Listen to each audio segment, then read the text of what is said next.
Hey, what's up? It's Moldover, just sitting on the floor in my studio here. Excited to show you these new gadgets created for the Meow Wolf exhibit, Omega Mart. My piece, the music mill, is permanently installed there. And these are some drop-in replacements for half of the interfaces, the main interfaces on the instrument. They were these rubber pad controllers, you know, drum pad 4x4 grid things. This was like one of them, this was like two of them, and apparently guests in Las Vegas are a little aggressive, and they were doing things like ripping up those rubber pads, which I didn't expect and haven't experienced with other installations. So anyways, we just needed something durable and then also something more replaceable, because, you know, you could replace those Akai pads, but you're kind of hacking this consumer controller. And so what we got here are arcade button replacements, just drop-ins that the staff can put there, and they send and receive all the same MIDI messages, do pretty much all the same stuff, all the same notes.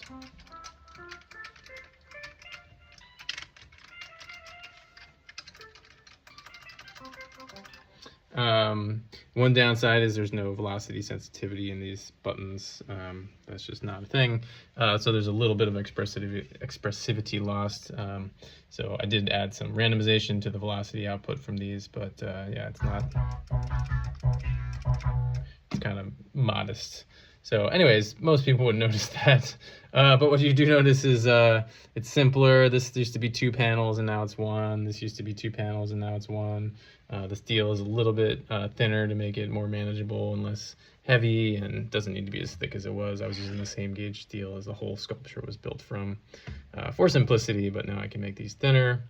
On the back side here, you can see we're running on a teensy 4.1 microcontroller, Arduino compatible microcontroller, with this custom PCB breakout I made with all of these spots for these Molex connectors, and each of those is a little just 3-wire harness going to individual arcade buttons. And arcade buttons, you can see one thing about this style is the actual micro switch. This little black thing down here is a separate unit.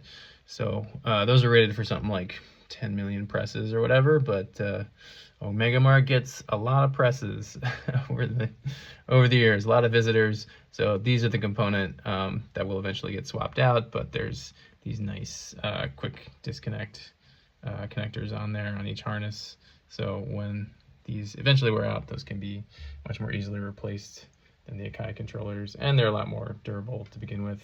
And yeah, it looks like a bit of a rat's nest back there, but it's actually a lot easier for the staff to troubleshoot if, say, one button goes bad or something.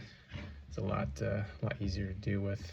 So, yeah, that's the gist of it. Oh, hey, maybe I could do a little, play the startup animation. Whee. Always nice to have everything kind of check itself on startup.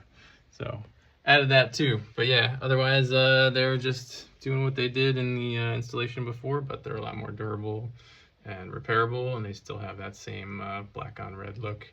That is the vibe, the aesthetic in the room where the music mill lives. So I hope you get a chance to check it out. It's in Las Vegas at Area 51 in the Omega Mart exhibit by Meow Wolf, and it's definitely like one of my more ambitious multiplayer instruments, one of my favorite jam boxes. So yeah, I hope you get a chance to check it out, and I hope you appreciate the newer, more durable arcade button controllers, and feel free to pound on them if you're inspired. All right, peace.